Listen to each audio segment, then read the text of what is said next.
그 사람이 50년을 없으면 원수로 내 살았는데 인생도 왜 없었으니까. 그 사람 신발을 대신 만들어 주셨습니까? 그 사람이 없으면 노인의 내 주름진 인생도 손이 없었으니까. 떨린다. 그 사람이 없으면 내 그 사람이 인생도 없으면 없었으니까. 내 인생도 여러분, 오늘 들려드릴 이야기는 조선시대 두 장인의 마지막 승부에 관한 이야기입니다. 승부에서 이기기 위해 평생을 바쳤던 두 사람. 그런데 그 마지막 순간 한 사람은 자신의 승리를 포기하고 평생의 적에게 손을 내밀었습니다. 도대체 무슨 일이 있었던 걸까요? 한양 종로 저작거리.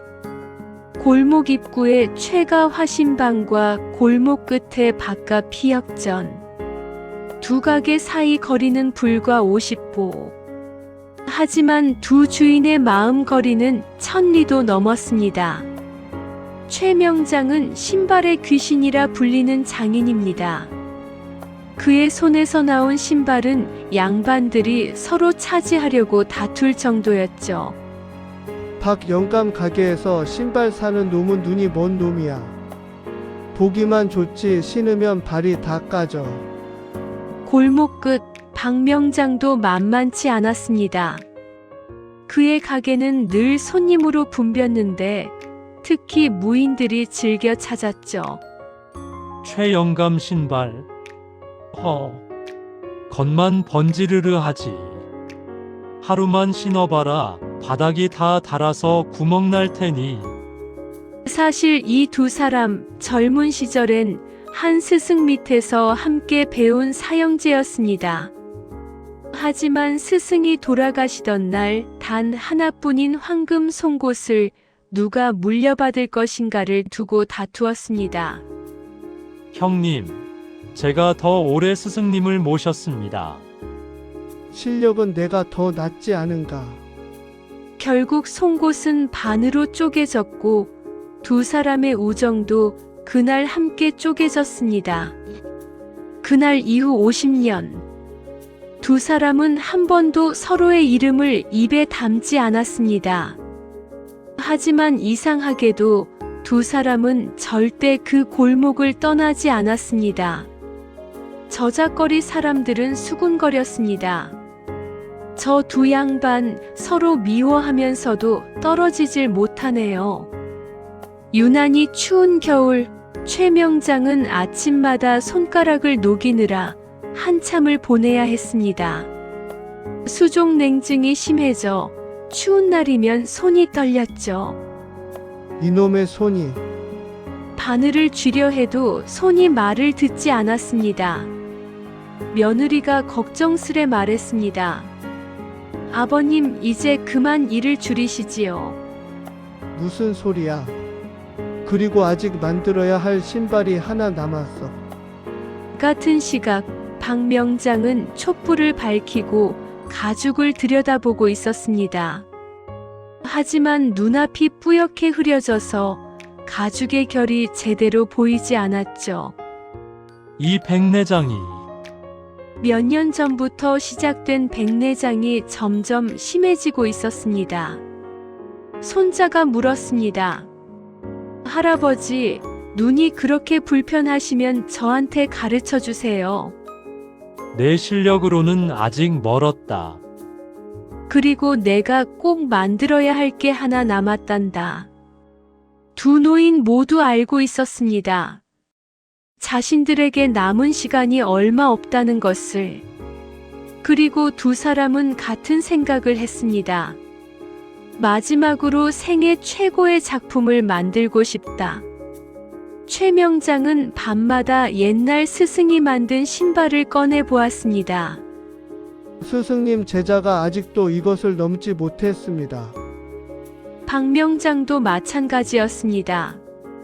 스승님의 경지에 이르고 싶었는데 이제 눈마저 이 모양이니 어찌 넘어설 수 있겠습니까?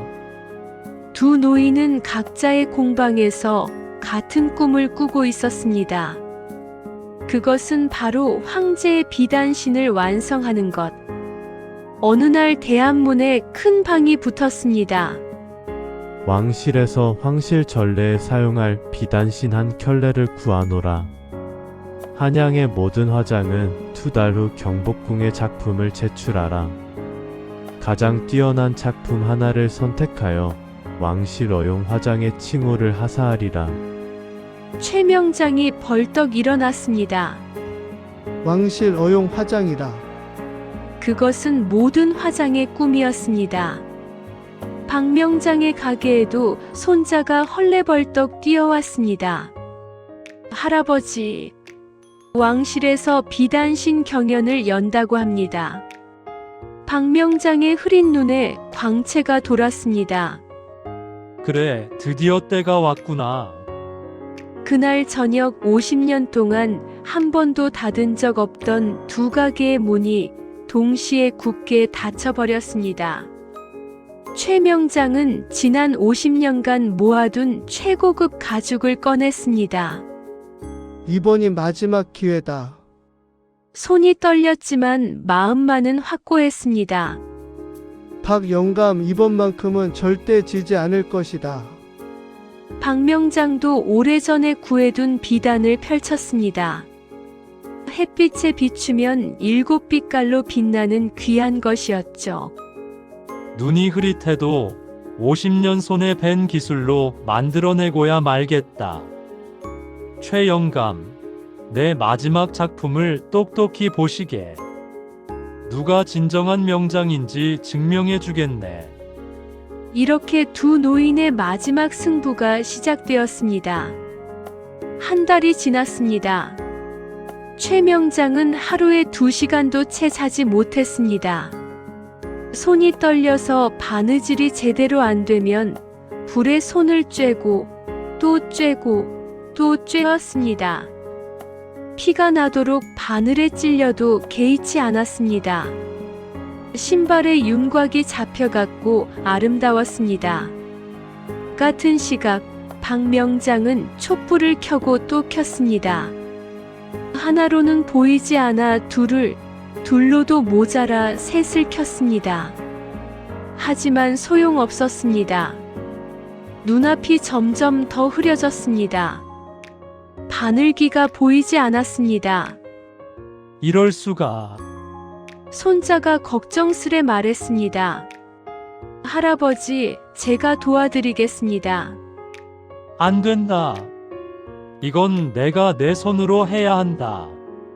3주째 되던 날, 박 명장이 바늘로 가죽을 뚫으려던 순간 갑자기 눈앞이 캄캄해졌습니다. 손을 눈앞에 가져다 대봤지만 아무것도 보이지 않았습니다. 안 돼, 안 돼. 의원이 달려와서 살피고 고개를 저었습니다. 백내장이 갑자기 심해지셨습니다. 무리를 너무 하셨어요. 지금으로서는 회복이 어렵습니다. 박 명장은 주저앉았습니다. 평생을 이 순간을 위해 살았는데. 박 명장은 그날 밤 소리내어 울었습니다. 그 소리가 골목에 울려 퍼졌습니다.